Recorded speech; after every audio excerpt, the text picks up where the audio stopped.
The Duke of Ashford chose the brightest afternoon of July to tell Eleanor he intended to marry another woman, and he chose to do it in her own father's rose garden, where the bees were too loud and the air too sweet for grief. "You must see that it is impossible now," Julian said. He turned his hat in his hands, a fine grey beaver hat she had once teased him for buying. "Lavinia and I, Mrs. Crane and I, we did not plan it. These things are not planned." "You left a card with my mother this morning," Eleanor said. "You sat for half an hour, drinking her ratafia. Did you not plan that?" "Eleanor, you let her speak of the breakfast at Ashford." The bride's chamber she meant to refurbish in yellow. A wasp drifted between them, and she did not flinch from it. "She is choosing curtains, Julian, for a house you now mean to give your mistress." The word landed where she aimed it. He looked at the gravel. "You needn't make it ugly," he said. "I am not making it anything. You have made it. I am only saying the thing aloud so that one of us is honest in this garden." Her gloves were buttoned to the wrist. She felt the seam of each pearl button pressing into her skin, and she held to that small discomfort the way another woman might hold a railing. The scent of the roses had turned cloying, almost rotten in the heat. Somewhere beyond the yew hedge a gardener's shears went snick, snick, patient and indifferent. Julian had the grace, at least, to be pale. He was a beautiful man, broad through the shoulder, fair-haired, the kind of face that made debutantes forget their steps, and she had loved that face for 2 seasons. She watched it now, and felt the love in her go quiet, like a candle pinched between 2 fingers. "There was an understanding between our families," she said. 3 years. Julian. Letters. You wrote to me from Bath.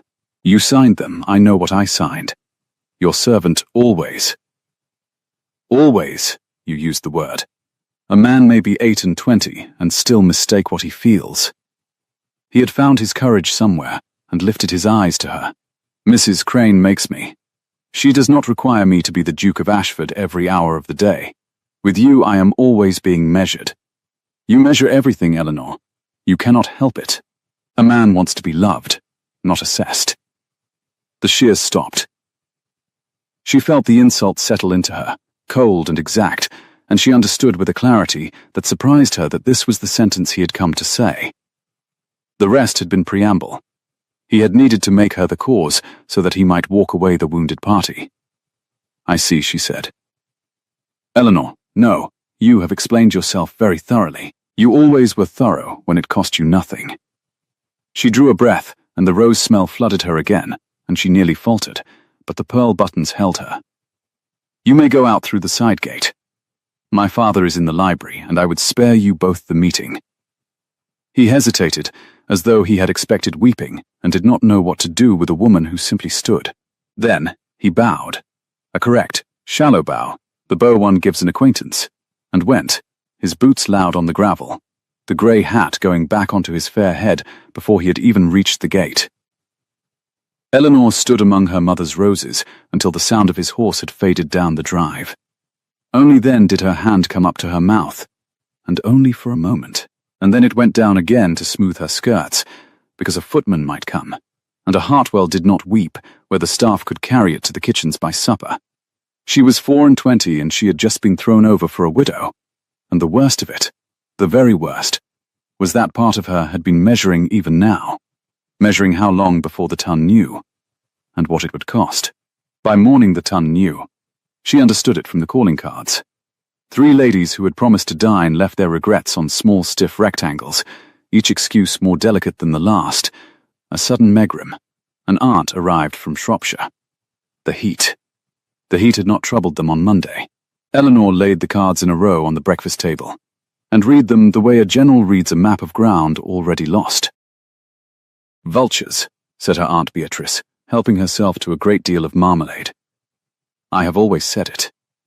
The instant a girl stumbles they descend with their condolences and their very best bonnets, to be sure of getting a clear view." She was a wide, handsome woman of 60, with a black wig she wore slightly askew on principle, and she had buried 2 husbands and outlived most of her enemies, which she counted the chief pleasure of old age. Eat something, child. You cannot fight a war on dry toast. I am not fighting a war, Aunt.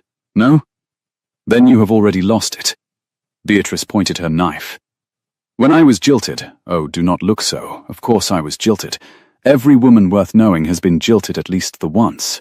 I went directly to the opera in my finest emeralds and laughed twice as loud as anyone in the house. The trick is to be seen enjoying yourself. It enrages them far more than tears. Despite everything, the corner of Eleanor's mouth moved. And did it answer? He married a banker's daughter with a squint and a great deal of money, and I danced at the wedding, and I have never spent a comfortable hour in his company since, which suits me admirably. Beatrice's eyes, small and bright and shrewd, settled on her niece. You loved him. I thought I did. That is worse. Thinking is harder to cure than loving. The old woman buttered another corner of toast and pushed it across the cloth. Your father is in a state, you know. The Ashford match was the prop he leaned the whole house against. Eleanor knew. She had heard, through her dressing-room wall, the low grinding sound of her parents' voices the night before, her father's especially. The Earl of Wexford reduced to a man pacing his own chamber and counting debts aloud. The Hartwells were old and titled and very nearly empty. The estate at Wexford bled money the way a cut bleeds, steadily, without drama, and the Duke of Ashford's 12,000 a year had been the bandage they had all agreed not to speak of. He will want to see me, Eleanor said. He will want a great many things. Beatrice's voice gentled, which from her was alarming. Go to him, then. And, Eleanor, do not let him marry you to the first creature who offers, only to mend the books. A girl thrown over once may recover. A girl married wrong recovers never. Eleanor rose, kissed the soft powdered cheek that smelled of violets and snuff, and went to find her father. The library at Wexford House was the coolest room in summer, its shutters half drawn against the glare, the air thick with leather and old paper, and the faint mineral smell of the river 2 streets off. The Earl stood at the window with his back to the door, a small man grown smaller, and he did not turn when she entered. You will have heard, he said. Most of London has heard, Papa. He came to me this morning. Ashford, a dry, terrible little laugh, came to tell me he would settle 3,000 on you. 3,000, by way of apology, as though you were a horse gone lame in his stable, and he was being decent about the loss. The Earl's hands were behind his back, and she saw how they gripped each other. I told him to take his 3,000 to the devil. Papa, I should not have. We need it. He turned at last, and his face undid something in her chest, because he had been a vain and cheerful man all her life, and he looked neither now. I have failed you, Eleanor. I have managed everything so very badly, and now you must pay the reckoning, and I do not know how to mend it. She crossed the room and took his cold hands in her gloved ones. We will contrive, she said, with a steadiness she did not feel. We always contrive. Neither of them believed it. Outside, the bells of St. George's rang the half-hour, bright and careless over the rooftops, ringing for nobody. The Marchioness of Daleby's summer ball was the last great crush of the season, and Eleanor had every reason in the world not to attend it, which was precisely why she went. Be seen enjoying yourself, she told her reflection, fastening the clasp of her grandmother's garnets at her throat. The stones lay against her collarbone like warm drops of wine. Her gown was deep amber silk, the colour of brandy held to candlelight, and it made her dark hair darker, and her grey eyes very nearly gold. And when she came down the stairs, her Aunt Beatrice put up her lorgnette and said, There, now you look like a woman who has lost nothing at all, which was the kindest lie either of them had told that week. The Daleby house blazed. 200 candles in the long gallery, hothouse lilies banked white against every pillar, the heat of so many bodies in silk turning the air heavy and floral and faintly damp. Eleanor walked into it with her chin level and felt the room turn toward her the way a field of barley turns in wind. The small adjustments, the fans lifted to cover moving lips, the eyes that found her and slid away. She had expected it. Expectation did not blunt it. Each glance was a small cold pressure between her shoulder blades, and she kept her smile fixed and her step unhurried, and thought. Snick, snick, like the gardener's shears, patient and indifferent. She lasted 40 minutes. She danced once, with a kind elderly baronet who knew her father. She took a glass of negus she did not drink. She watched. Across the gallery, the Duke of Ashford enter with Mrs. Lavinia Crane on his arm, the widow resplendent in peacock blue and triumph, and she watched the crowd open to receive them, and close again, and she understood that they had come precisely because she would be there. The world had arranged its little cruelty and pulled up a chair to watch. So she did the one thing no one expected. She set down her glass, inclined her head to the baronet, and walked out, not toward the cloakroom and the carriages, where the gossip would follow, but through a side door into the dim length of the orangery, where the music thinned to a far-off sweetness, and the air went suddenly green and cool with the smell of citrus leaves and wet stone. She was not alone. A man stood at the far end among the orange trees, a tall man in dark plain evening dress with his hands clasped behind him, looking up through the glass roof at a sky going violet with the last of the light. He did not start when she entered. He simply turned his head, unhurried, and regarded her with frank, dark eyes, and said, in English shaped by some softer continental cadence, "You are the woman they are all whispering about." "I am the woman they are all enjoying," Eleanor corrected. "There is a difference, though it is fine." Something moved at the corner of his mouth. He was perhaps 8 and 20, broad-shouldered, black-haired, with a grave and arresting face, not beautiful in Julian's polished way, but something harder and more interesting. A face that looked as though it had been carved for a coin. "Forgive me. I did not mean it unkindly. I watched you come into that room. You walked like a woman crossing her own ground, not borrowed ground." He paused. "I have spent a great deal of my life watching people walk into rooms. It is a particular study of mine. Most of them are afraid. And I am not." "You are very afraid," he said. "But you have decided it is no one's business, which is a rarer thing." He came a step nearer, and the green light moved over him. "The Duke is a fool." Eleanor went still. "You know the Duke of Ashford. I know that any man who would set you aside for that lacquered widow in the peacock feathers cannot count past 10. He said it plainly, without flirtation, the way one states a sum. "I have been 3 weeks in your country, and I have watched a great many of your nobles trade their futures for an afternoon's comfort. He is only the worst of them, and the most public." She ought to have been affronted. A strange man, alone, speaking of her ruin as though it were weather. Instead she felt, and the feeling startled her, that for the first time in 4 days someone had told her the truth, without arranging himself to profit by it. "You have the advantage of me, sir," she said. "You seem to know my circumstances entirely, and I do not even know your name." "No," he agreed. "You do not." And he smiled, just slightly, and turned back to the violet glass, leaving the orangery very quiet and the question hanging in the citrus-scented dark. She learned his name the next morning, and she learned it from the Earl, and she learned it on her feet in the library, with her heart going hard against her stays. Eleanor. Her father had a letter in his hand, a heavy creamy sheet, and the seal it had borne lay on the desk between them. Red wax, deep and glossy, stamped with a crowned device she did not recognize. "Do you know what this is? Do you know whose hand this is?" "No, Papa. It came by a footman in a livery I have never seen in my life. Blue and silver. Foreign." He sat down rather suddenly, as though his legs had stopped consulting him. "It is from the household of His Royal Highness Maximilian, Crown Prince of Vent. He is the King of Vent's only son. He has been in London since June, on the business of the treaty everyone is forever talking of, and no one understands. And he writes." The Earl looked up, his face gone strange. "He writes to request the honor of calling upon you." "Upon you, Eleanor. By name."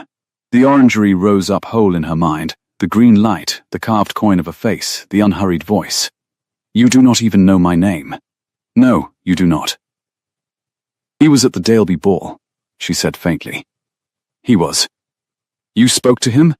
Eleanor, you spoke to the Crown Prince of Vent, and did not think to mention it. I did not know who he was. He declined to tell me.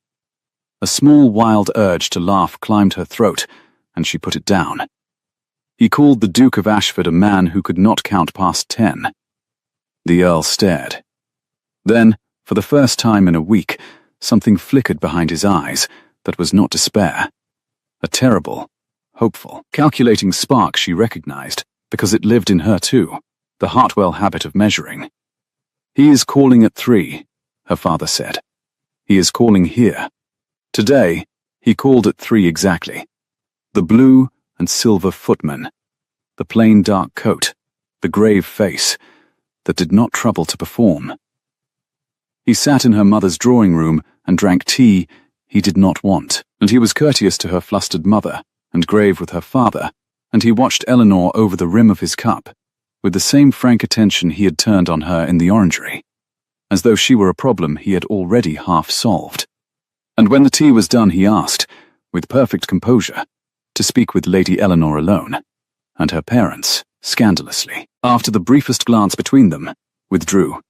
You will think me very strange, the prince said, the moment the door had closed. I already do, your highness. Maximilian, when we are not performing. He set down his cup. The afternoon sun came gold through the window and lay across the carpet between them, and the room smelled of beeswax and hothouse lilies and the faint cooling tea. I will not waste your time with the long approach, because I have watched you, and I think you despise the long approach. I came to England to find a wife. He said it as flatly as he had stated the Duke's failure of arithmetic. Not for love. I have no leisure for love, and you, I think, have just been cured of any appetite for it. I require a marriage. My father's throne is not so secure as the maps suggest, and an English alliance, the right English alliance, an old name, a clever woman who can hold a room, would steady a great deal. Eleanor's hands had gone cold in her lap. You are offering me a crown. Eventually, a position. A use. His dark eyes did not waver. I watched you walk into that gallery, knowing the whole of London had come to feast on you, and I watched you give them nothing. I do not want a girl who weeps, Lady Eleanor. I want a woman who measures. The Duke counted that against you. I counted the whole of your worth. The word landed exactly where Julian's had, measure, but turned now, reversed, made into a coin rather than a wound, and she felt the breath go out of her. You understand what you are saying, she managed. You are a stranger. I met you in a glass house for the length of one conversation. And in that conversation you told me the truth and asked nothing of me. That is more than I have had from anyone since I crossed the Channel. For the first time something almost like warmth crossed the carved face, and was gone. I do not ask you to decide today. I ask you to consider it. There is a ball at the Vent Embassy before the week is out. The whole of your ton will be there, and your Duke, and his widow, and every lady who left a card of regret on your mother's table this week. He rose, and he was very tall, and the gold light stood all around him. Come to it as my betrothed, Lady Eleanor.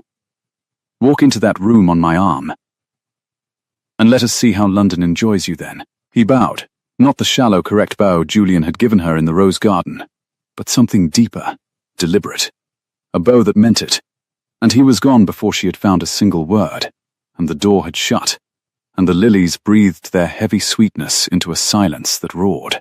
Eleanor sat alone in the gold-barred light, with her cold hands knotted in her amber skirts, and one sentence going round and round in her, like a struck bell. Come to it, as my betrothed.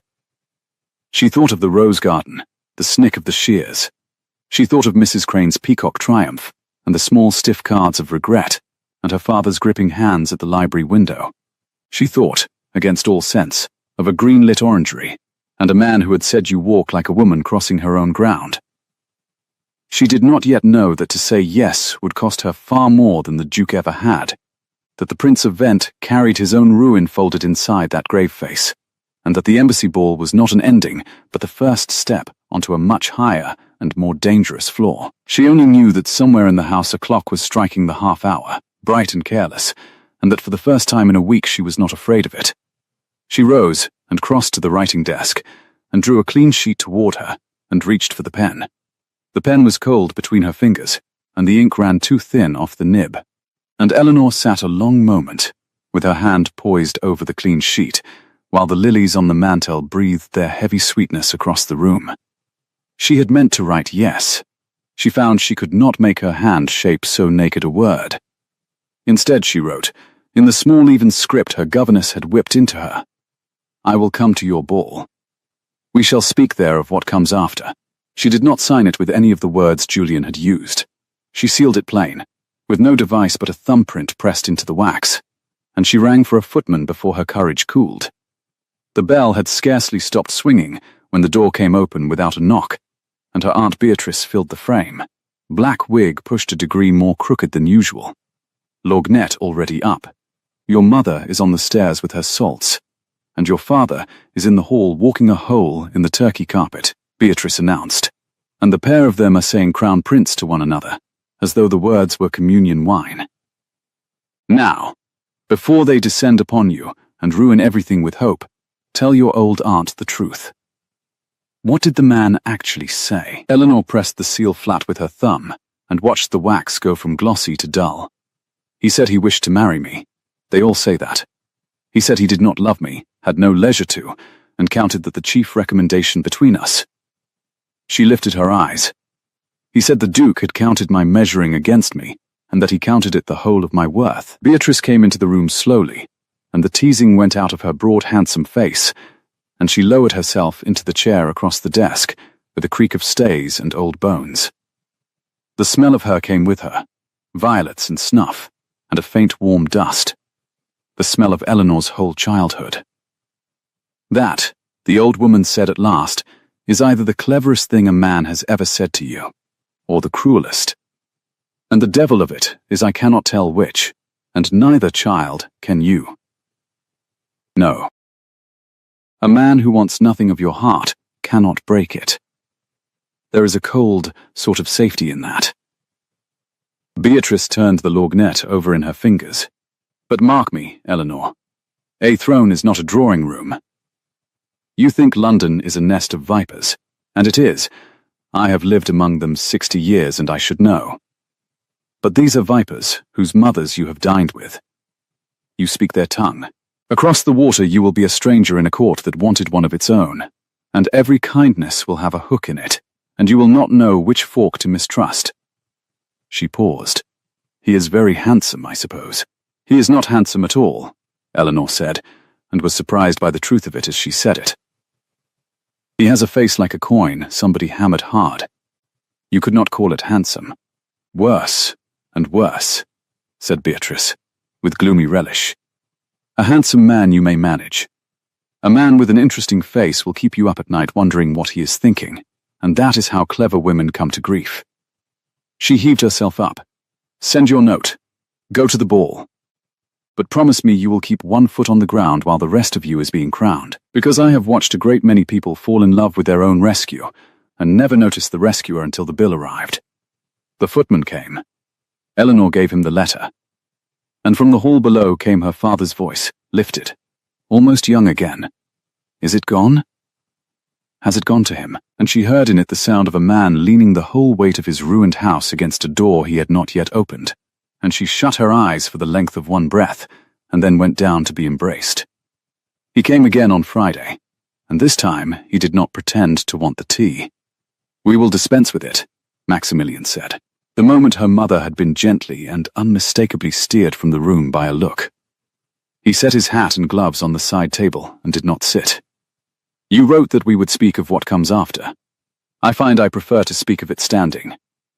One lies more easily sitting down, and I do not intend to lie to you. That is a great deal of resolve to spend on a stranger, Eleanor said. You will not be a stranger long.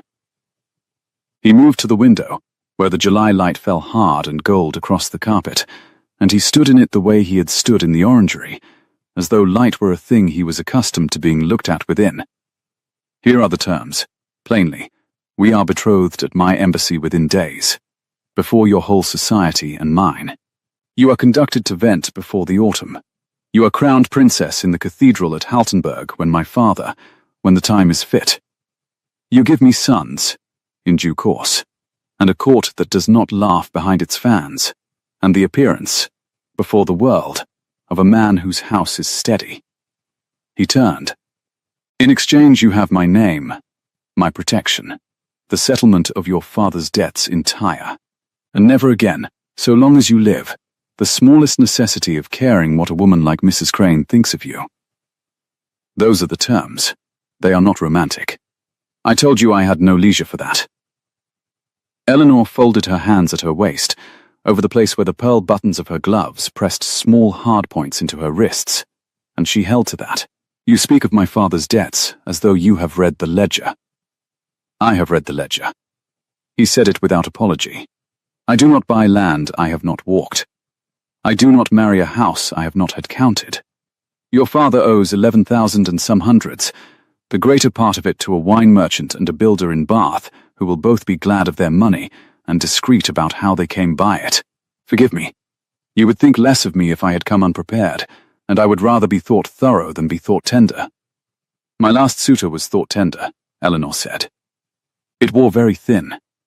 For the first time something genuine crossed the carved face, not a smile, but the ground a smile might be built on.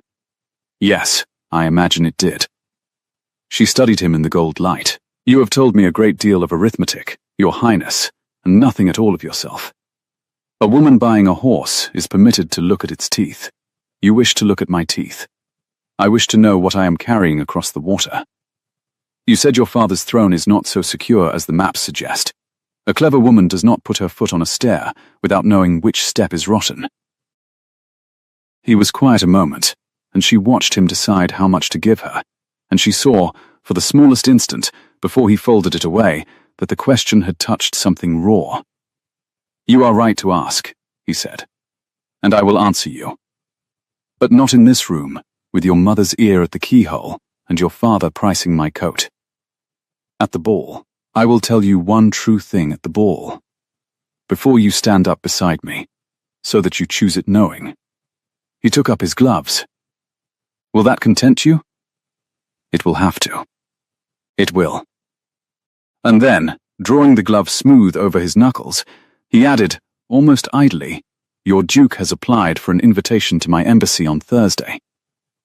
Did you know? He wrote to my secretary, a very warm letter, full of the friendship between our nations. His dark eyes lifted to hers. I have instructed that he be granted the worst seat in the room and the best view of you. I find I am not entirely without sentiment after all. I simply spend it carefully. It surprised the laugh out of her, a single startled note she had not given anyone in a week, and she saw it register on him, saw him mark it the way a man marks where a coin has fallen, and she pressed her lips together a beat too late. That, she said, was very nearly a kind thing to do for a cruel reason. It is the only kind I can presently afford, said the prince, and bowed, and was gone. Julian did not write for an invitation to Wexford House. He simply arrived. The following afternoon, his grey beaver hat in his hand, and his fair face arranged into something he plainly believed was concern, and the footman, who had carried the small cards of regret only days before and forgotten nothing, admitted him with a face like a shut drawer. You should not have come, Eleanor said, when she had let him stand a moment in the middle of her mother's drawing room without offering him a chair. I had to. Eleanor. I had to. He turned the hat. The gesture had once seemed boyish to her. Now it only looked like a man with nothing to do with his hands. What I am hearing in every house in London, it cannot be true. The Prince of Vent, they are saying he has offered, that you have accepted. And if I have, then you have lost your senses. He took a step toward her, and the old scent of him reached her, sandalwood and horses, and stirred nothing now but a faint cold memory of having once been undone by it. You do not know this man. 3 weeks he has been in the country. 3 weeks, and you would tie your name, Your father's name, to a foreigner whose throne half the chancelleries of Europe expect to come apart in his hands? It is spoken of openly, at White's, Eleanor, his father's position. The faction against the marriage party. You would walk into the middle of that. You are remarkably well informed, Eleanor said, for a man whose chief study these past weeks has been the refurbishment of a bride's chamber in yellow. The colour went up his neck. That is unworthy of you. No, it is exactly worthy of me. You taught me the value of it yourself, in my father's rose garden, on the brightest afternoon in July.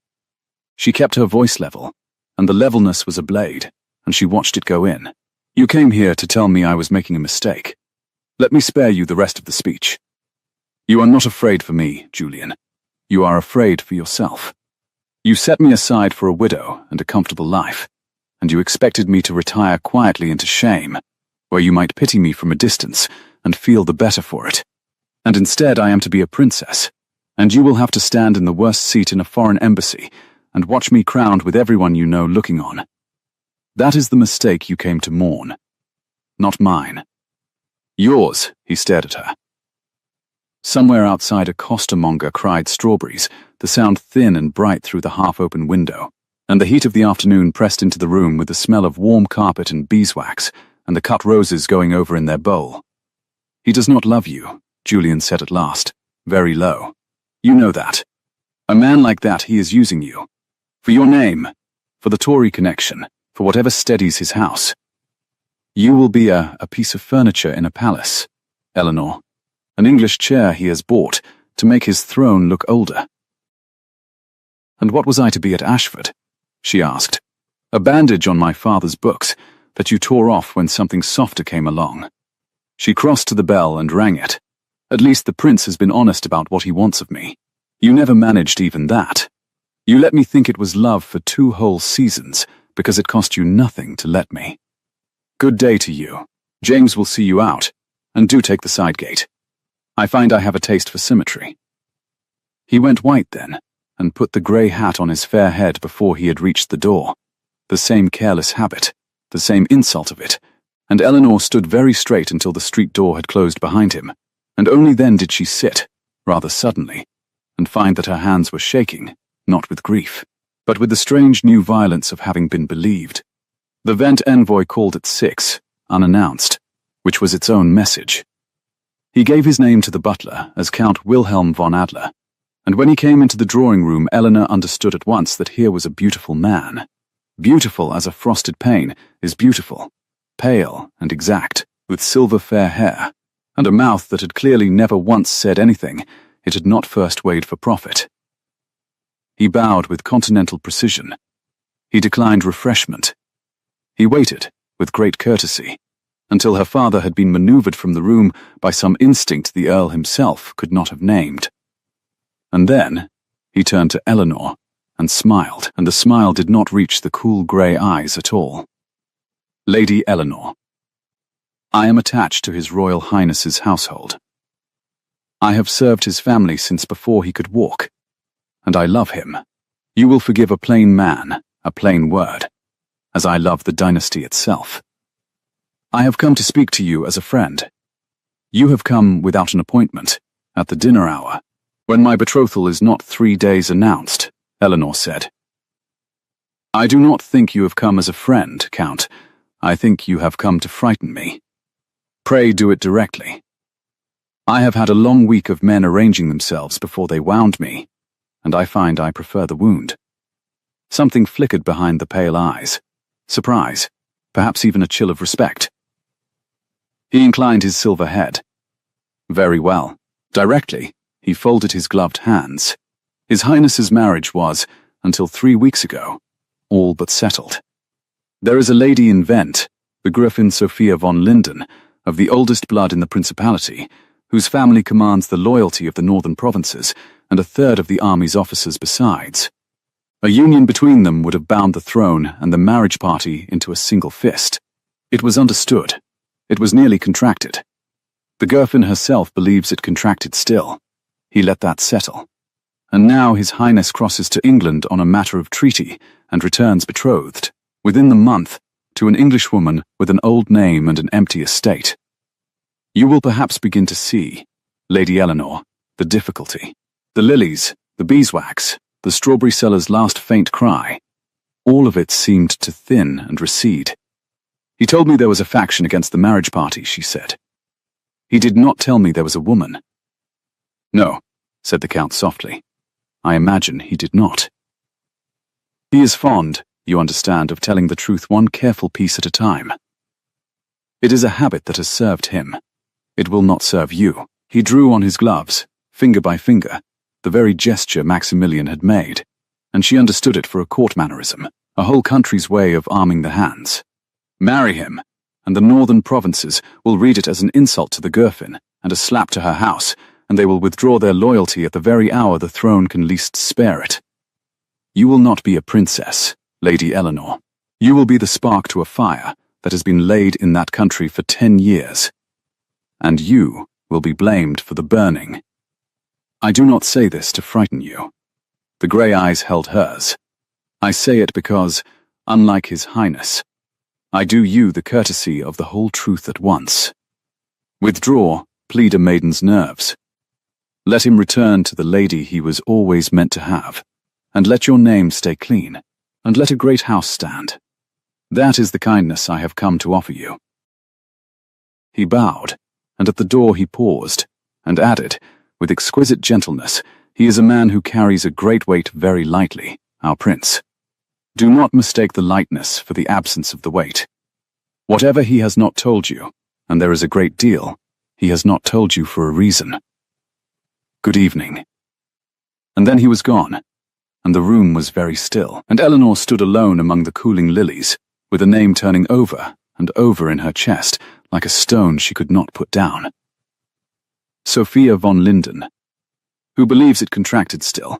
She did not sleep. She sat by her window through the short summer dark, watching the sky over the rooftops go from violet to grey to the first thin gold, listening to the watch call the hours. And somewhere near 3 she heard, faint and clear across the sleeping square, a clock strike the half, bright, careless, indifferent, and for once it did not steady her at all.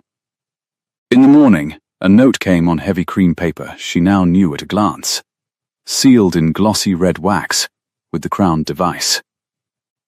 I am told von Adler called upon you. I am told a great deal. It is the chief occupation of my household. Whatever he has said to you, it is some part true and some part poison, and I cannot untangle the two for you in ink. Ride with me. There is a quiet hour at the park before the fashionable world wakes, and I would rather you heard the dangerous things from me. M. She went. Of course she went. Aunt Beatrice, finding her in the hall in her green riding habit at 7:30, took one look and said only, "Keep one foot on the ground, child," and let her go. The park at that hour was washed clean and empty, the dew still grey on the grass, the great trees hanging heavy and motionless in the windless heat already gathering, and he was waiting where the tan track ran beneath the limes.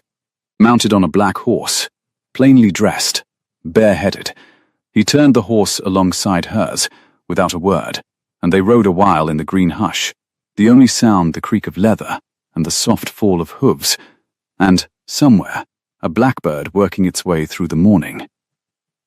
You did not tell me her name, Eleanor said at last. No, you said you would not lie to me, and then you sent me to bargain over my own future without the one fact that signifies most in it. She kept her eyes on the track. The Gräfin von Linden believes herself contracted to you. The Count says the North will rise if you set her aside for me. You let me write I will come to your ball without knowing that I was being made the cause of another woman's ruin. You did to her. You are doing to her. Precisely what the Duke did to me. That reached him. She saw his hands tighten on the rein, saw the black horse toss its head at the check, and when he spoke his voice had lost its smooth certainty for the first time since the orangery. It is not the same, he said, and it is exactly as bad as you think, and both of those are true at once, which is the whole misery of my position. He drew the horse up beneath the limes and turned in the saddle to face her, and the grave coin of his face had cracked. and what showed beneath it was younger and far more frightened than any prince was permitted to be. Eleanor, there is a thing von Adler did not tell you, because he does not know it, or because he knows it and means to use it last. Sophia von Linden is not a wronged maiden waiting on my honor. She is the keystone of the very faction that means to take my father's throne. The marriage was never an alliance. It was the bridle they meant to put on me. And if I cross back to Vent unwed, or wed to her, my father's house has perhaps a 12-month left in it. His jaw worked. I did not come to England to break a girl's heart for a treaty. I came to find the one weapon that faction has no answer for. An English crown's open favor. A marriage they cannot forbid. A wife they cannot frighten. I came looking for a woman strong enough to be that. And then I watched you walk into the Marchioness's gallery and give 200 people nothing. And I thought, there. That one. If she will only have me, I am saved. The blackbird stopped. The heat hung. Eleanor sat her horse very still beneath the motionless limes and felt the ground she had thought she understood tilt quietly beneath her. Because she had come out expecting to catch him in a cold transaction, and instead, he had handed her, open-palmed, the shape of his own ruin, and she did not yet know whether what she held was the truth, or only the next careful piece of it, cut to the size of her sympathy. Why tell me this now, she said slowly, when you might have kept it for the ball, as you promised, and bound me first? Because von Adler reached you before I did, Maximilian said. And a man who lets another tell his wife the truth has already lost her. He paused. And because I find, God help my poor strategy, that I would rather you came to that room, having chosen the danger with both eyes open, than walked into it believing it safe. That is not arithmetic. I do not know what it is. I have not had the leisure to find out. And before she could answer, before she could so much as draw the breath the answer would need, there came the sound of hooves on the empty track behind them. Many hooves. Unhurried. Fashionable. Too early by an hour for anyone honest. And Eleanor turned in the saddle and saw, riding down the limes toward them through the grey morning light, the Duke of Ashford on his bay, and at his side, mounted side saddle on a glossy chestnut and smiling beneath a peacock-feathered hat, the unmistakable triumphant figure of Mrs. Lavinia Crane. Mrs. Crane reached them first.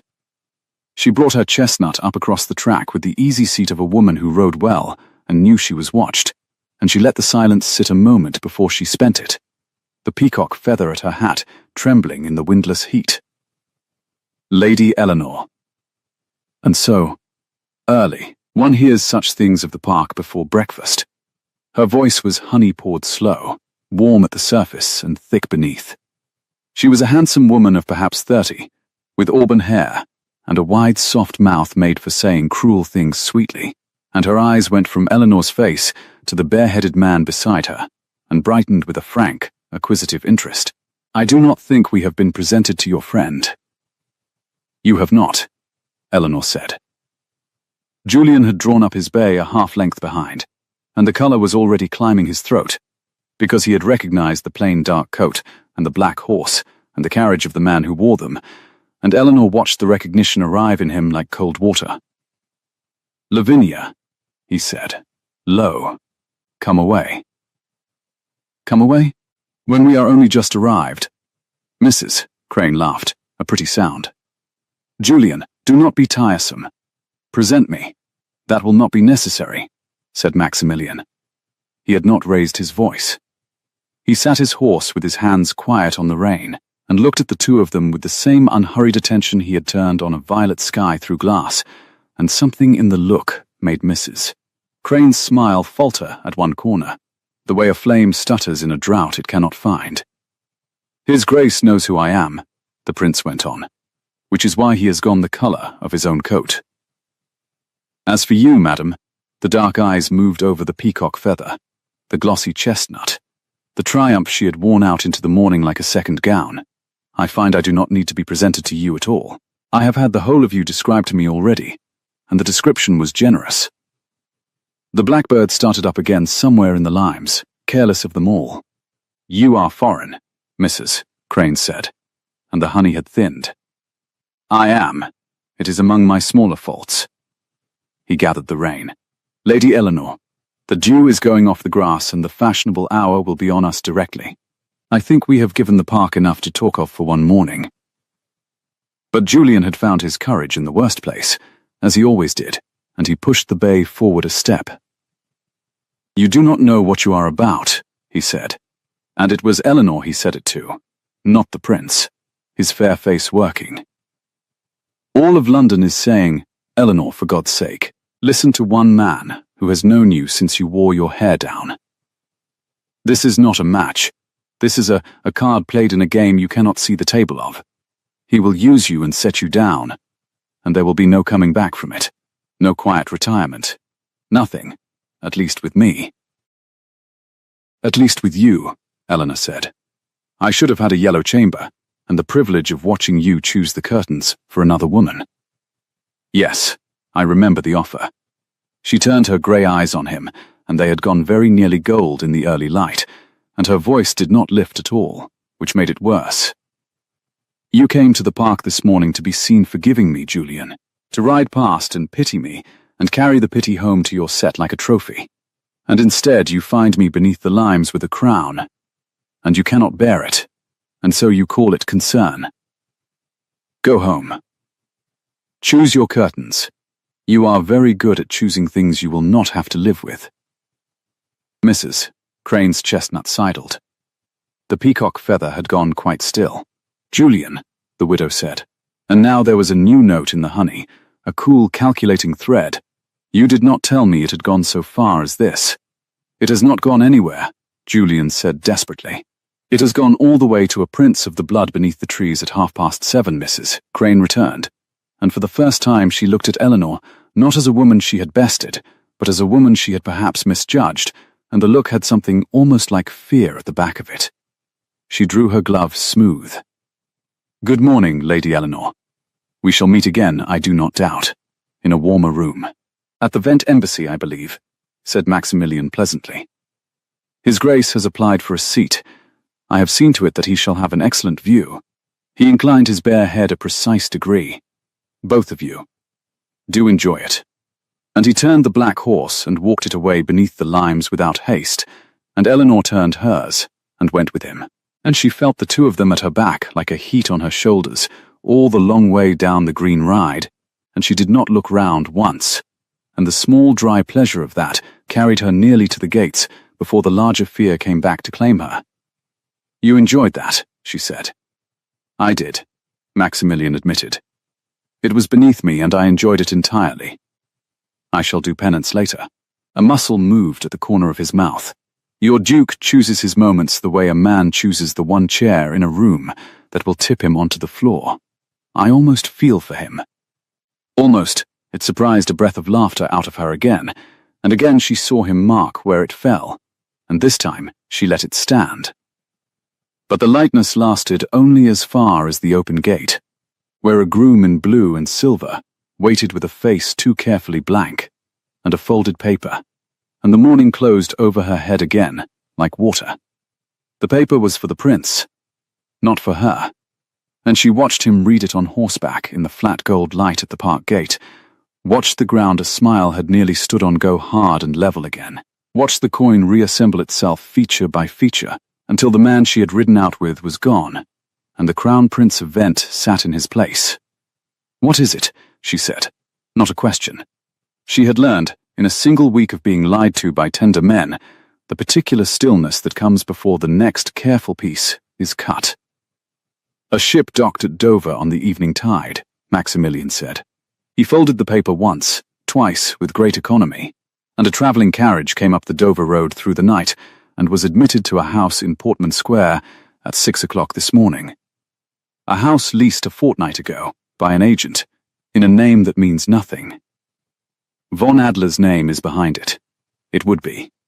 He looked at her. The Gräfin Sophia von Linden is in London.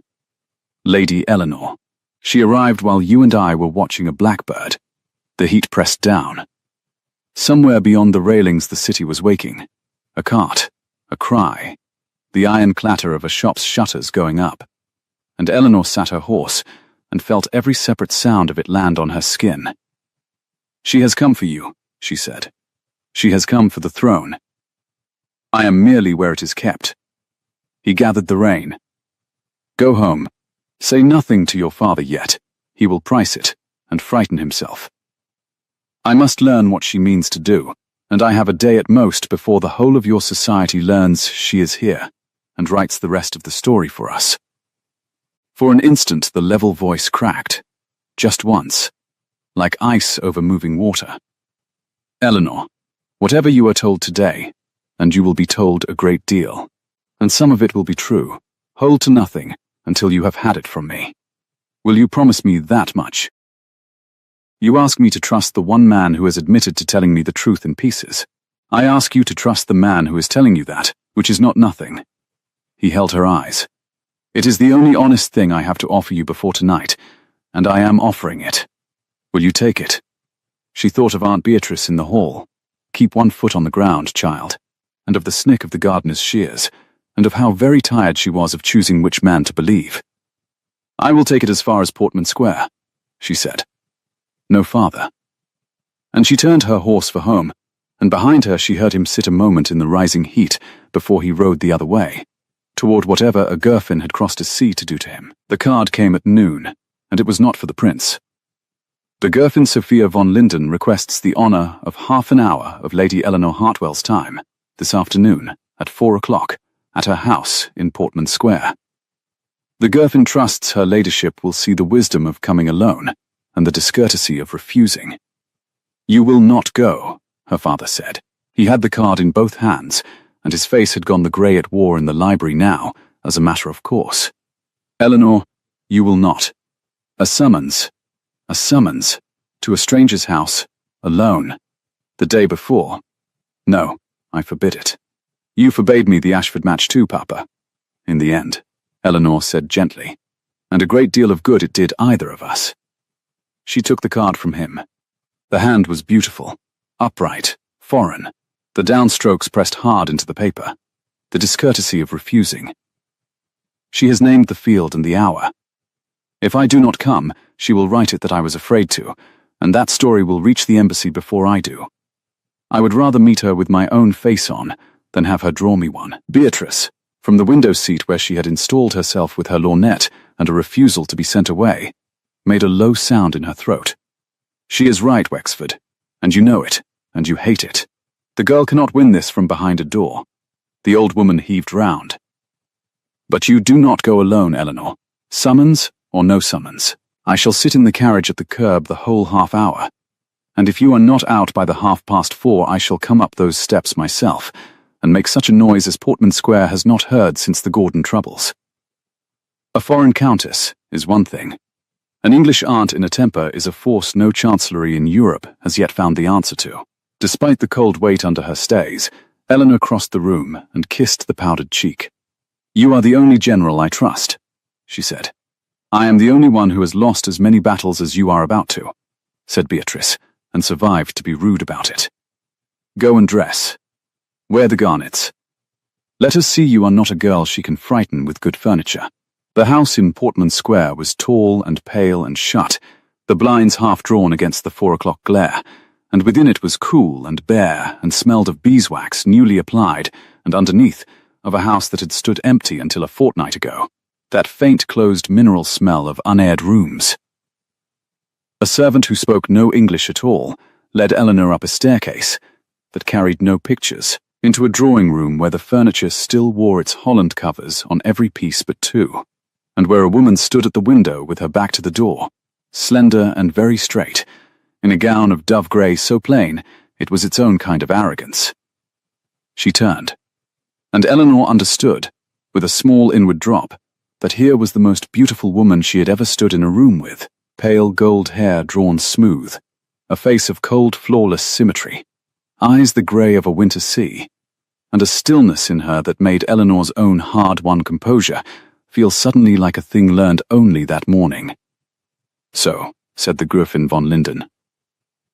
Her English was exact, each consonant set down like a coin on a counter. "You are the Englishwoman. I am Eleanor Hartwell. You are a name an empty house has hung itself upon.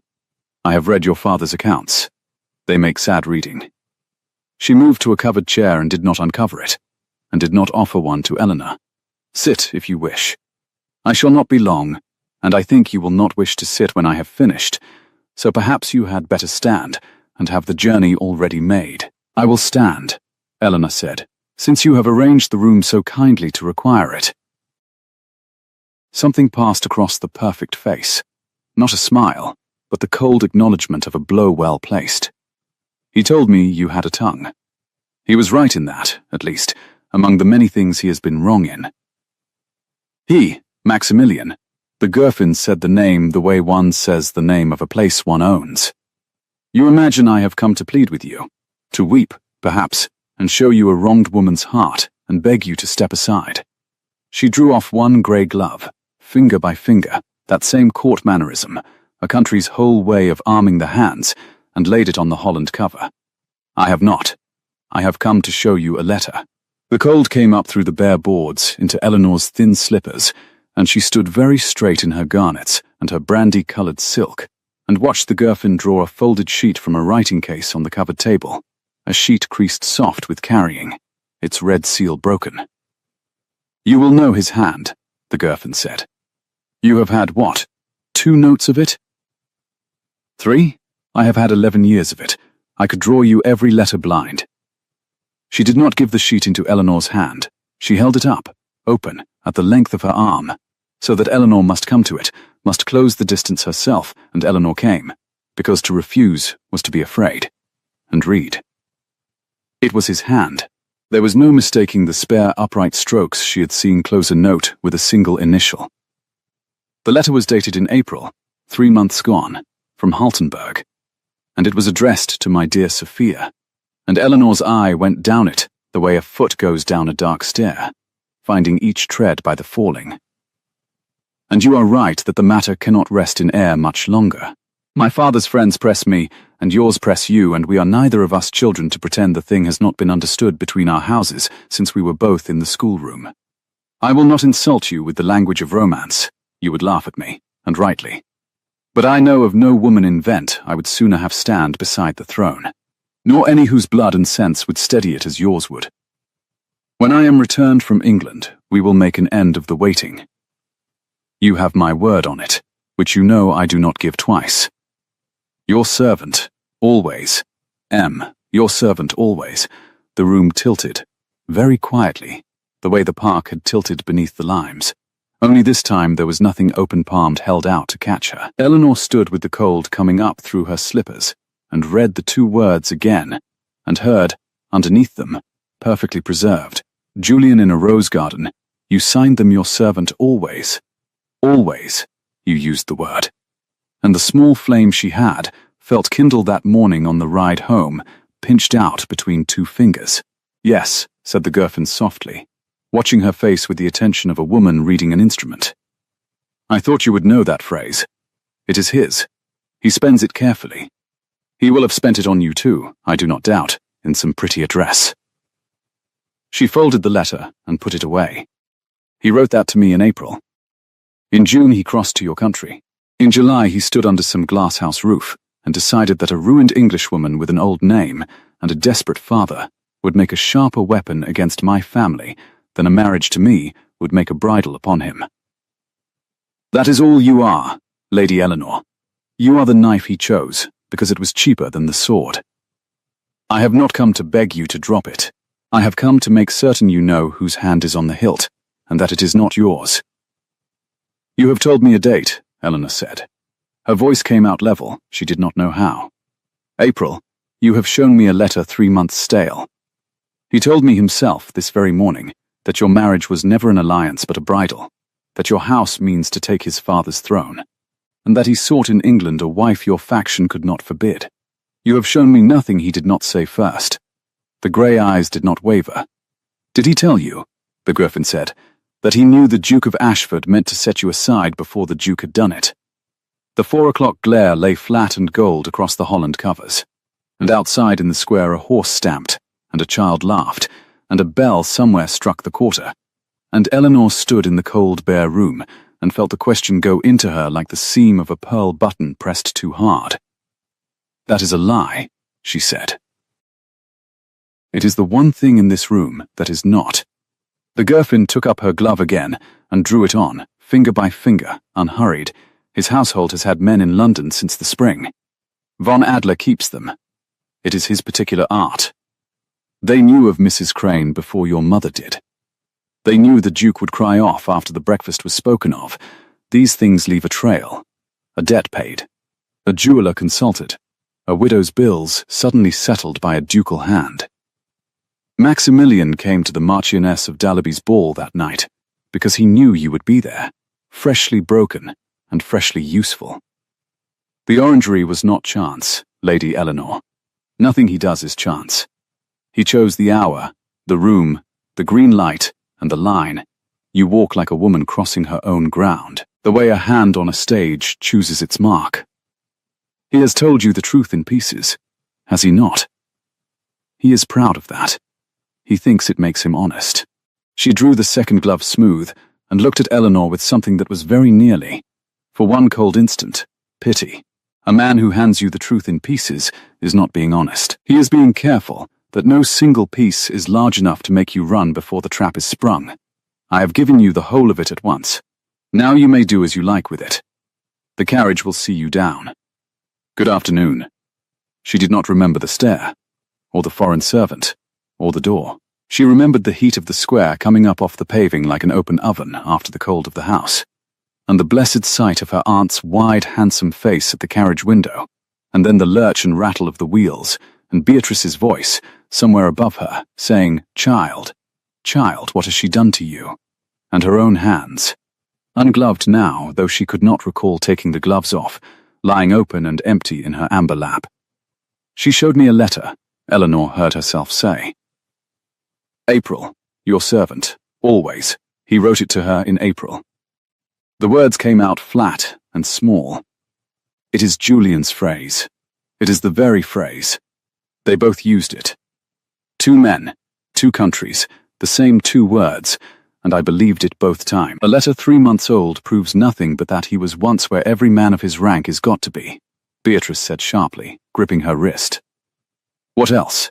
There is worse. I can see it on you. What else did the cold creature say?"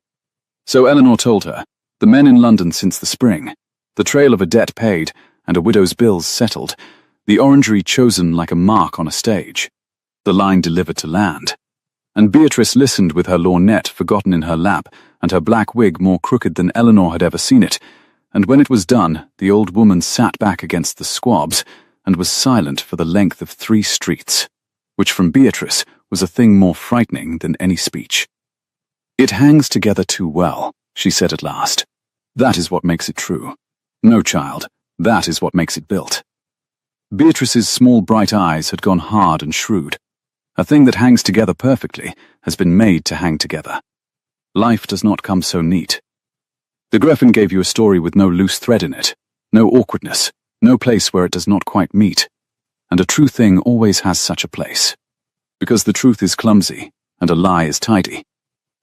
She wants you frightened off by tonight. She has built you the precise machine to do it. The old woman gripped her hand harder. But Eleanor, and this is the devil of it, this is the trap inside the trap. Built does not mean false. The most dangerous lie is the one assembled out of true pieces. He may have known of your jilting. He may have chosen that orangery. And it may still be true that he sat his horse this morning and told you a thing he had no strategy for telling. Both, at once. That is the country you are about to marry into, where every truth is also a weapon, and you will never again hold one without cutting your hand. The carriage swung into their own street, and the bells of St. George's came over the rooftops bright and careless, ringing the half-hour for nobody, and Eleanor sat with her empty hands open in her lap, and found that for the first time the sound did not steady her, and did not frighten her either. It simply rang, indifferent, over a city full of people arranging themselves before they wounded her. "I have to ask him," she said.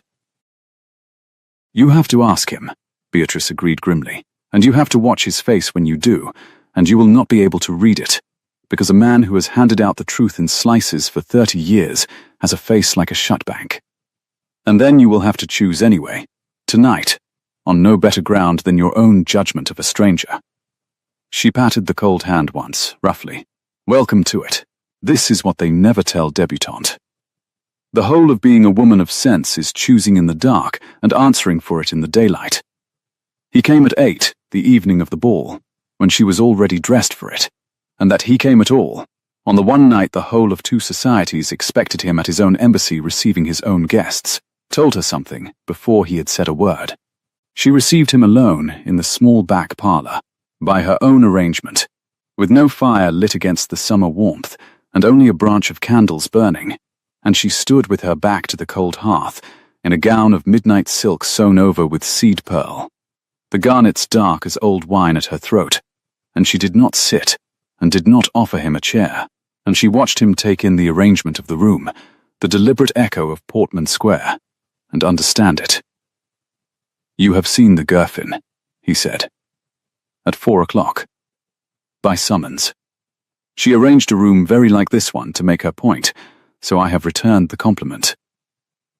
Eleanor folded her hands at her waist over the place where, tonight, there were no pearl buttons to press into her wrists, and she missed them, and held herself straight without them. She showed me a letter in your hand. April, your servant, always. Did you write it? A pause. 1, I did. She says you knew the Duke meant to set me aside before he did it.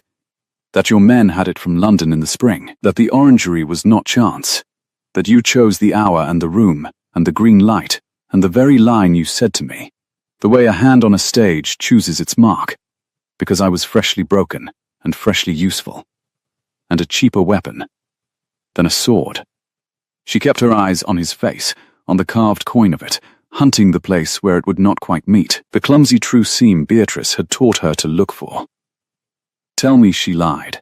Tell me it was chance. Tell me one thing, plainly, all at once, with no careful slice of it kept back for later, and look at me while you do it. And she watched the bank's shut face, and she saw the thing she had been most afraid of, which was that it did not flinch. I cannot tell you it was chance, Maximilian said quietly, because it was not. The candles burned. Somewhere in the house a clock she could not see ticked into the silence. I knew of Mrs. Crane in May, he went on, and he did not look away, and that was either the worst of him or the best, and she could not tell which was the whole of the misery. Von Adler's men had it. I knew the breakfast was spoken of, and what a breakfast spoken of means, before your mother poured the Duke his ratafia. I knew you would be at the Dalaby ball, because a woman of your name does not hide on the first night, and I went into that orangery to wait for you, because I had been told you were the strongest woman in London, going spare. And I needed the strongest woman in London. And I meant to have her. All of that is true. The Gherfin built it well, because she built it out of true things. He took one step nearer, and the candlelight moved over him. And the line was not a line. I have watched 1,000 people walk into rooms, and I said to you the truest thing I had seen in 3 weeks, and I would say it again now. On no stage, with nothing to gain by it. Because in an hour you will either come to my embassy, or you will not, and either way it will have been true. You do walk like a woman crossing her own ground. I did not invent that to catch you. I only used a true thing to do it. That is the worst of me, Eleanor. I will not pretend it is better than it is. I use true things. I have never in my life had the leisure to do otherwise. And the letter, she said. Her voice had gone very low. Your servant, always, to her. In April. To me you have never once signed a single soft word. And now I know why. Because you had already spent them, 3 months gone, on the woman whose ruin I am to be. For the first time the seam showed. It was small, and it was at the corner of his eyes, and it was the place where the machine did not quite meet, and she could not for her life tell whether it was grief or only the very best performance of it. I wrote that letter, he said, to a woman I have since learned is the keystone of the faction that means to bring my father's house down. I wrote your servant, always to my enemy, because in April I did not yet know she was my enemy, and the words cost me nothing because I did not mean them. To you I have signed nothing soft, because to you, God help me, I have not been able to afford to mean it and find it false. The empty words I gave her freely, the full ones I have kept from you, because I did not dare spend them until I knew. Believe that or do not. I have no piece of paper to prove a thing I have refused to write down. He drew a breath, and it was not quite steady. There is your whole truth, all at once, with nothing kept back. I have never given it to anyone. I find it is far worse than the careful way. Now you know why I never learned to do it. From the front of the house came a sound. Wheels, the iron ring of a great carriage drawing up at the curb. The embassy carriage in blue and silver come to fetch her, an hour early, as though the night itself had grown impatient. Eleanor heard her father's voice rise in the hall, and her mother's, and under them, steady, her aunt's, holding the door. She stood with her back to the cold hearth and her hands empty at her waist, and looked at the man who had handed her, at last, the whole of himself, and could not tell the gold from the brass of it, and understood that she never would, that this was the choosing in the dark Beatrice had promised, and that there would be no daylight in which to be sure. Only this. Only now. Only the carriage at the curb, and the two societies waiting, and the Gurfin already gowned, and the Duke already seated in his excellent and terrible view. They have come for me, she said. They have. He did not move to her. He stood his ground in the candlelight as he had stood it in the orangery, and let her have the whole width of the room to decide across. You promised me as far as Portman Square and no farther. I am asking you for the rest of the road. I will not pretend you have any reason to give it to me, but one. The grave voice dropped. I have told you the truth, and asked nothing of you. Twice now. It is still the only thing I have.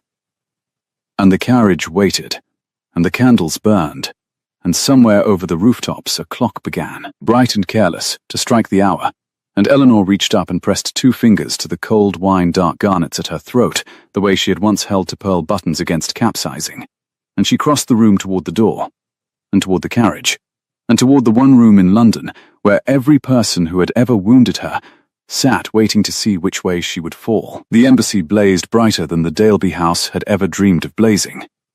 Eleanor saw it from 3 streets off, a high white glare against the summer dark, and as the blue and silver carriage turned into the square, the whole front of the building came clear, every window gold, the stone steps carpeted in crimson, footmen ranked like chessmen down to the curb, and above the door a great device of arms she had learned to read in red wax, and now saw worked in living light.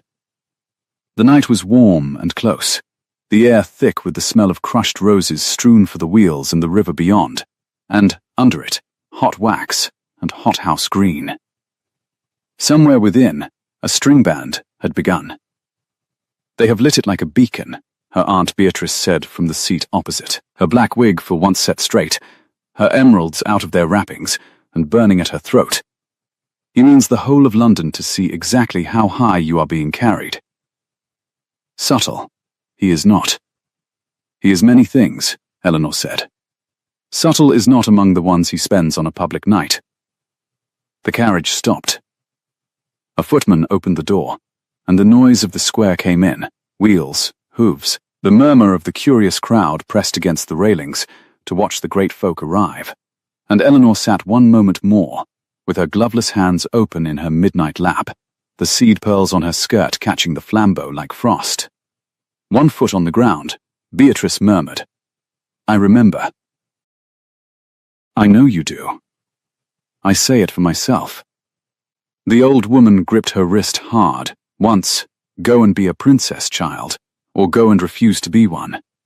Only do it standing up, where they can all see, and let the wounding be theirs tonight for a change.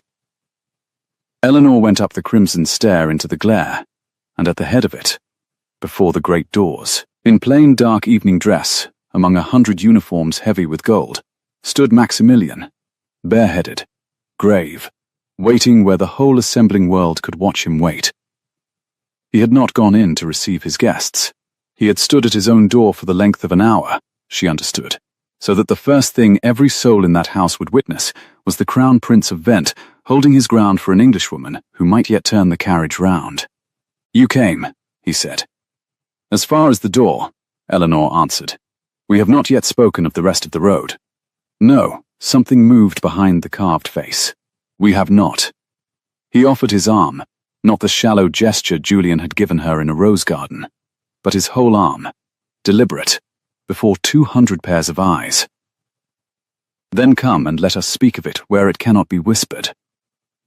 She laid her hand upon his sleeve, and the doors opened, and the heat and light and music broke over them both like a wave. The long gallery of the embassy ran the whole depth of the house, and it was full of the English ton in their summer silks, and the diplomatic corps of half a dozen courts, and the Vent nobility in their northern severity. And as Eleanor came into it on the prince's arm, the room turned toward her the way the Daleby gallery had turned. Only this time the turning carried no contempt in it, only a vast and avid astonishment. Fans stopped. Conversation guttered and caught and flared up again twice as bright. She walked into the center of it with her chin level and felt every glance land and slide and come back, and she thought, very clearly, "Snick, snick," and found the old sound had lost its sting. She saw the Duke of Ashford at once. They had seated him precisely as the prince had promised, at the gallery's far end, against the wall, in a gilt chair set a little apart, with the best view in the house of the great cleared space where the betrothal would be spoken, and no one of any consequence within 10 feet of him to share his disgrace. Mrs. Lavinia Crane sat beside him in her peacock blue, and her wide, soft mouth was not smiling now. Julian's fair face, when it found Eleanor across the brilliant room, had gone the grey of his own coat. "He looks unwell," Eleanor murmured. "He looks," said Maximilian, "like a man who has only this moment finished the sum and arrived at the answer. Give him a little time. He will reach self-pity by the second remove, and be quite comfortable again."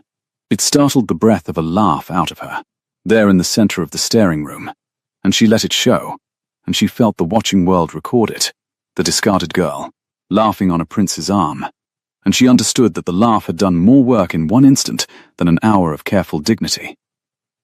Then the crowd at the gallery's head parted, and the Gräfin Sophia von Linden came through it, and the room's attention swung to her like a compass needle finding north. She had dressed for war. Where Eleanor wore midnight and seed pearl, the Gräfin wore white, stark, flawless, sewn with diamonds at the bodice that threw the candlelight back in cold splinters, and her pale gold hair was dressed with a single coronet of brilliance that announced her rank to every eye in the gallery before she had spoken a word. At her shoulder, silver fair and exact, moved Count Wilhelm von Adler, his face arranged into grave benevolence, his gloved hands folded.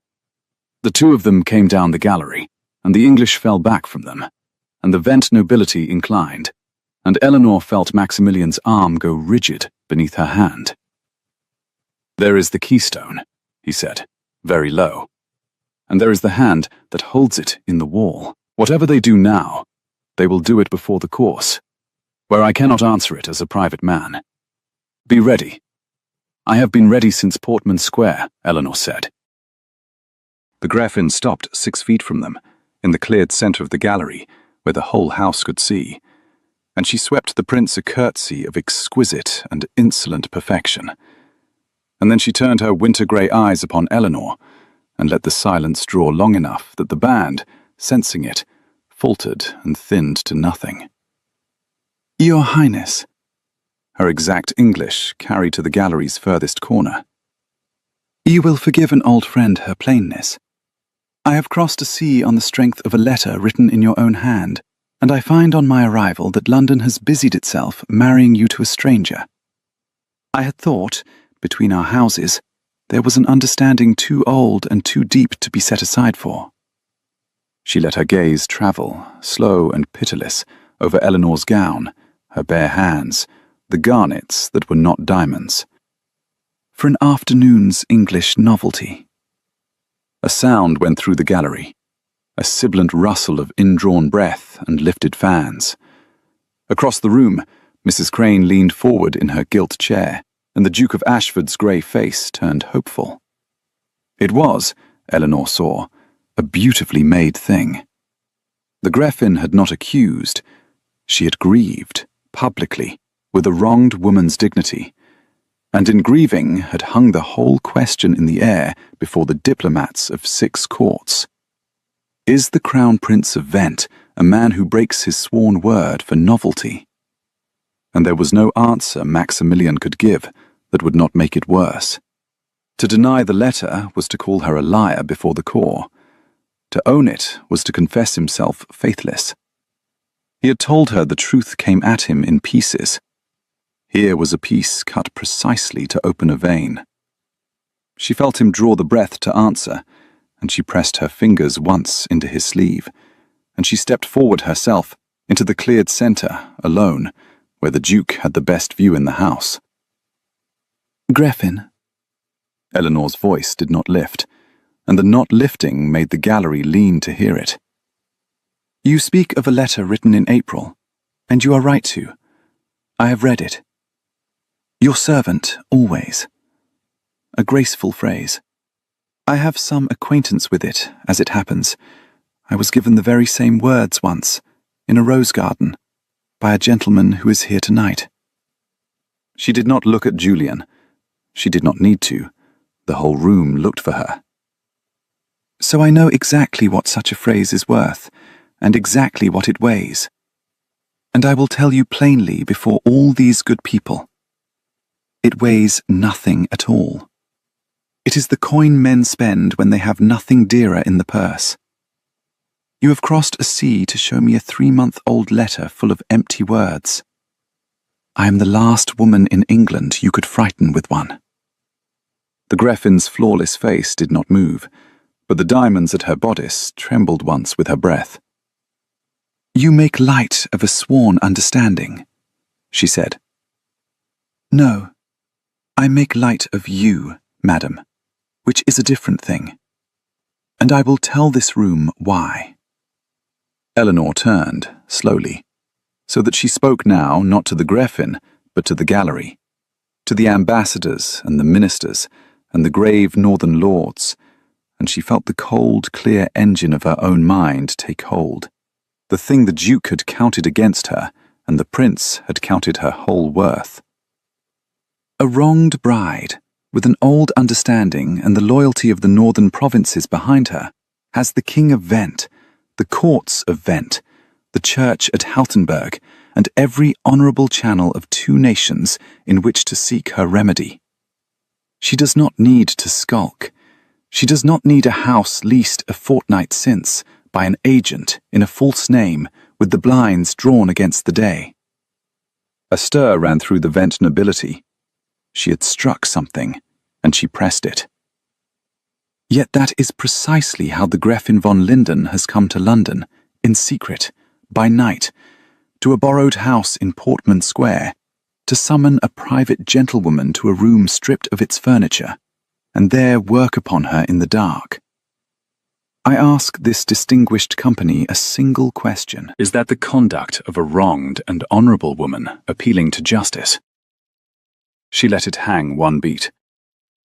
Or is it the conduct of an agent, sent ahead of an army's loyalty, to remove an obstacle before the obstacle can be made safe? The gallery did not breathe. Von Adler's grave benevolence had gone very still indeed. "You overreach, Lady Eleanor," the Count said softly, stepping forward. "These are grave words to fling about in a room of diplomats."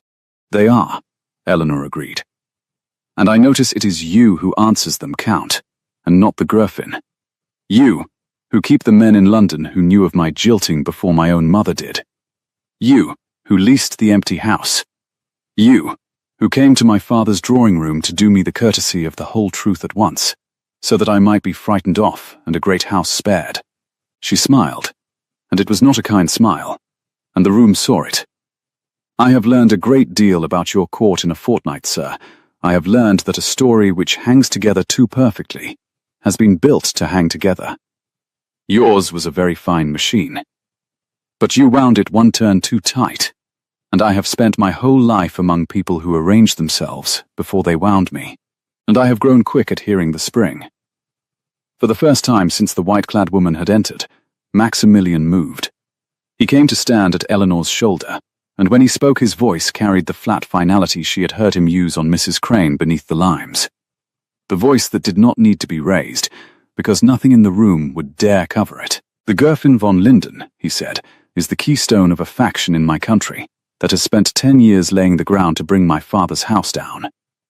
The marriage she calls an understanding was a bridal they meant to fit to me, and the letter she has carried across the sea was written by a young man in April, who did not yet know his oldest friends had become his enemies. That is the truth, plainly, all at once, and I had thought I would have to spend the rest of my life proving it." He looked at Eleanor, and the carved coin of his face cracked clean down its seam, and what showed beneath it this time he made no attempt to fold away.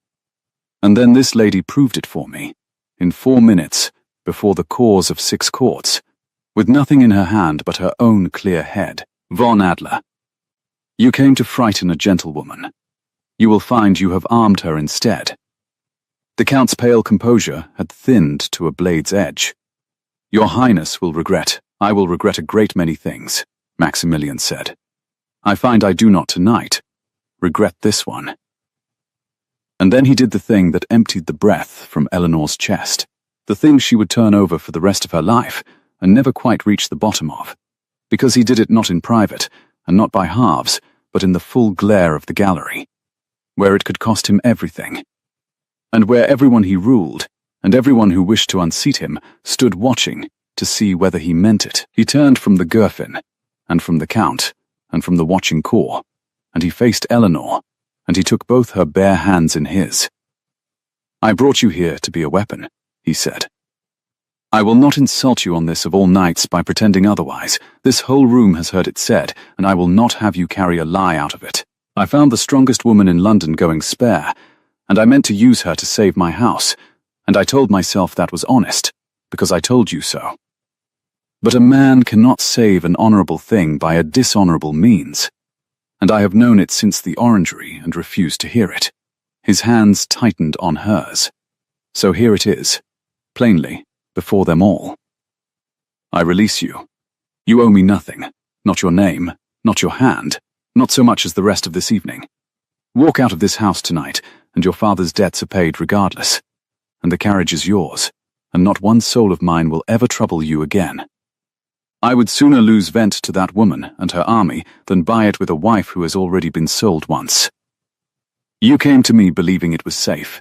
I will not let you stand up beside me until you know it is not, and choose it anyway, or choose to go. The choice is yours. It was always supposed to be hers. A glance at the Gräfin, hard as a thrown stone, and they made it a bridle. I will not make you a knife." The gallery was utterly silent. 200 faces hung upon the cleared centre of the room, and at its far end the Duke of Ashford sat forward in his excellent chair, with his grey face working. Because he had just watched a man surrender a throne's worth of advantage for the sake of a woman, and he had not, in 3 years, surrendered so much as a grey beaver hat.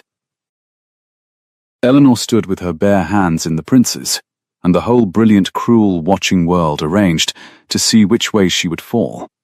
And she found, to her own astonishment, that the falling had stopped being frightening some while ago, somewhere on the long ride down the limes, and that what she felt now was something she had no practice at, and could barely name.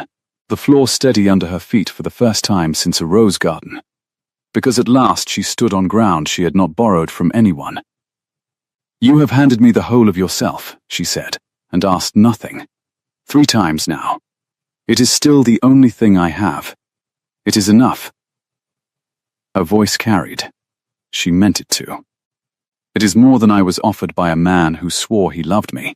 You have offered me a clear head and an open door, and the truth before witnesses.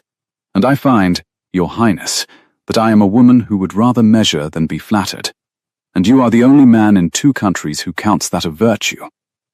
She closed her cold fingers around his warm ones, hard, the way she had once held to pearl buttons against capsizing.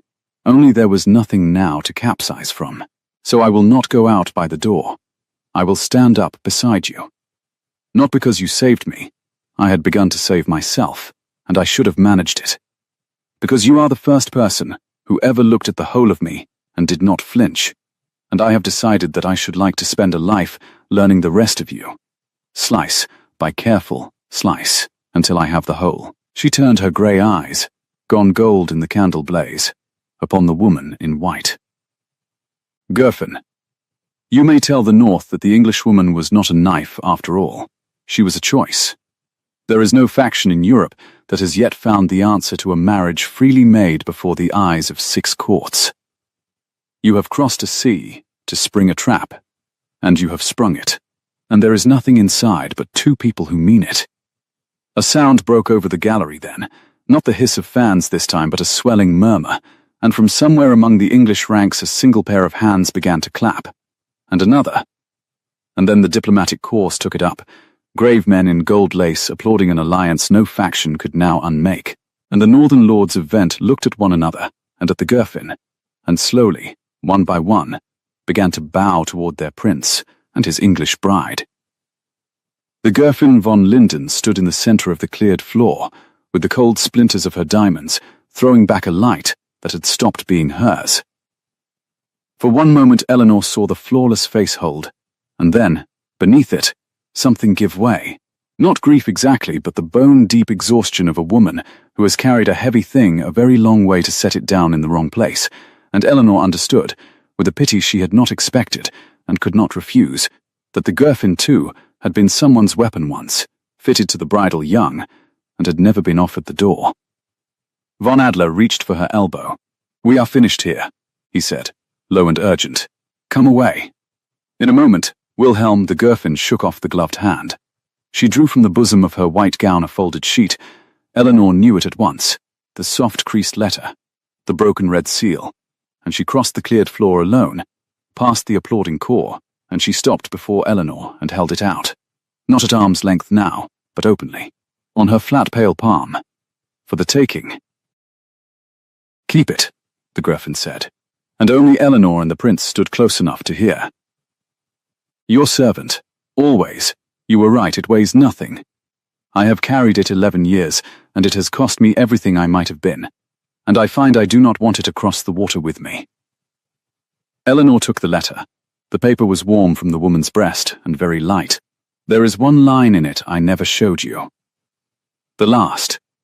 Read it some day when you are angry with him, and remember that even the empty words a man writes to his enemy are honester than the full ones some men never write at all. For the briefest instant the winter-grey eyes thawed. He has handed you the door. No one ever handed me one. Walk through it well. She inclined her gold head a precise degree, to Eleanor and not to the prince, and turned, and went up the gallery through the parting crowd, with her spine straight as a sword.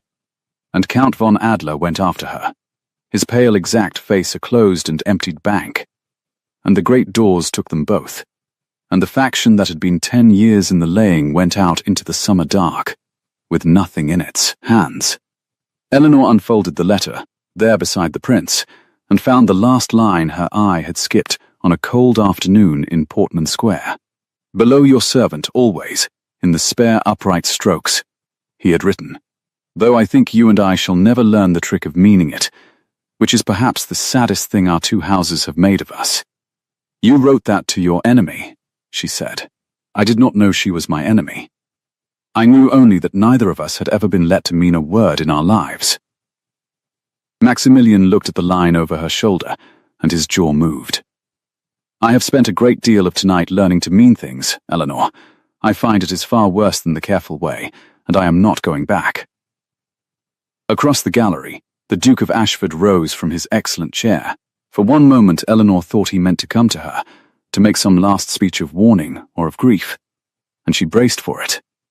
But the room had turned, the whole bright weight of 2 societies had turned toward the prince and his bride, and away from the discarded man in the best seat. And Julian stood in the center of his own disgrace, and found there was no one looking at him at all. Mrs.